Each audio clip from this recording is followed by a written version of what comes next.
Well, first, we don't call them loot boxes. I think that was whatever term you wish to apply to them. Do you consider them ethical? So what we look at as surprise mechanics. Finally, open for business. Imagine a casino, full of slot machines and roulette wheels, but specifically targeted towards stealing as much money as possible from children rather than adults. Designed to release as much dopamine through bright colours and sounds as possible to get these children addicted to spending just a little bit more for a shot of a rare in-game item. Now stop imagining it, because it's real. The gambling mechanics hidden within AAA games is one of the most morally bankrupt and arguably the most overlooked scandal and abuses of power in recent times. However, the lack of understanding about what is happening amongst parents on their children's consoles and the easily lied to parliament and politicians that allow this to happen. Since 2006, the use of payment for content has rapidly increased in video games to the point where now, when a game is released, without these microtransactions included or gambling mechanics, it is used as a unique selling point for people who are sick of the practice. To name just a few, Ultimate Team in every single yearly FIFA release, hundreds of cosmetic gun grips used as filler in Call of Duty World War II's Casino that the player can't even see in-game as the character is holding the gun, a fully functional online virtual casino in Grand Theft Auto 5 with roulette wheels, slot machines, horse racing, bets, and card games with no limits to how much real-world money can be used. Call of Duty Advanced Warfare hiding the best guns behind random gambling mechanics, meaning the more money you put in the game, the better you'll be in game. The Hunter requiring the player to pay for the game, and then requiring the player to purchase hunting licenses with real money in the game to hunt different types of animals. Candy Crush requiring the player to pay to avoid waiting for their lives to regenerate. Metal Gear Solid 5 allowing the player to pay for insurance in the multiplayer in case your in-game items are ever lost. Heroes and Generals charging the player just to name their character. Rocksmith Remastered charging $6,500 to unlock all songs, and Train Simulator 2020 charging $9,600 to unlock all the trains not included in the base game. The start of the blatant gambling mechanics for children on a large scale, however, began in 2008 with EA Games, arguably the biggest culprit to this day when it comes to this topic. It was here when a new game mode called Ultimate Team was introduced into FIFA's most recent installment, allowing players the chance to build a team with any players from any league, eventually allowing the use of players that have retired or passed away. Having the best possible team with the best possible players in this game mode gave the player a massive advantage against other players they would come up against, giving even further incentive to get the best possible players as an advantage in game. However, the twist in Ultimate Team was that the person playing the game wasn't shown what player they would be about to purchase with their real world money.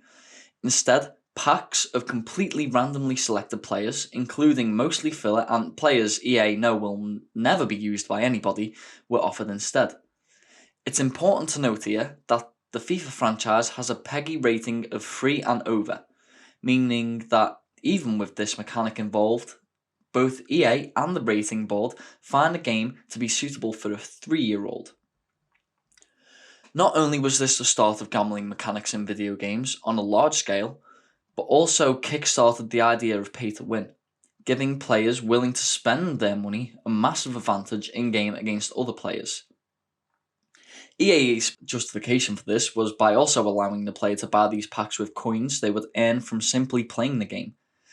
However, the amount of coins earned in-game compared to the cost of the pack, as well as the chances of getting a player in a pack that is of any use to the player, was so not worth the time and effort that you'd be hard pressed to find anybody who plays the game mode in this way without spending their actual money. This was so uncommon, in fact, that entire YouTube series would be made by FIFA YouTubers attempting to play the game and build a team purely through earning the players in the game as a challenge rather than as a standard, bringing in millions of viewers who would watch to see if playing the game mode in this way was even possible at all.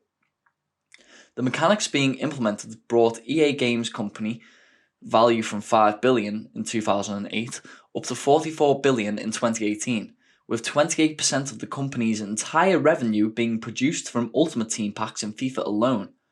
even after finding ways to implement the same gambling mechanics into as many of their games as possible as an attempt to turn all franchises under the EA banner into multi-billion-dollar cash cows by hiding the content within the game behind additional paywalls. EA's video game ownership to the rights of pretty much all major sports, including American football, golf, and basketball, and many others, mean that fans of these sports that want to experience them as video games have to either pay up and take part in these camouflage slot machines, or stick to the smaller side modes that don't include gambling mechanics and receive almost no care or development from the people who make the games, making the modes worth not even close to the £60 retail value. This marked a turning point in video games development, with developers noticing the massive profits that can be made from implementing mechanics like this, and soon enough it began to appear in most AAA games.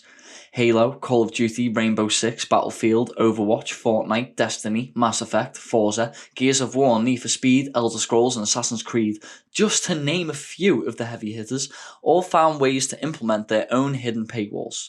Some managed to steer away from gambling by allowing the players to see the items they would be purchasing, but the vast majority would allow a system almost identical to the one used in FIFA Ultimate Team.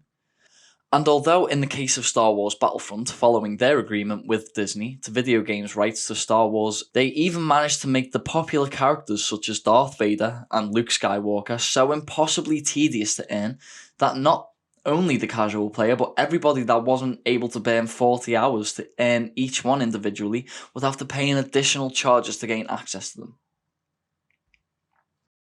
Something about the reward with the gambling.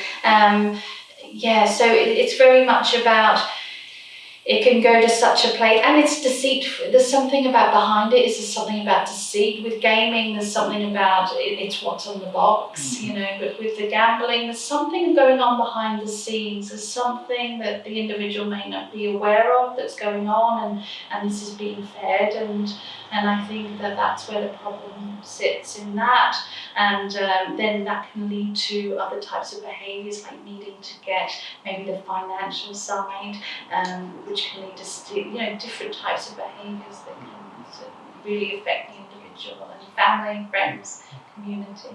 Yes.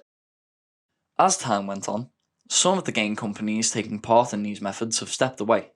The main example being Call of Duty no longer using loot boxes, and instead opting to use a one-time payment battle pass that allows the player to see every item that they can unlock by earning them in-game. Although this isn't perfect, it is progression.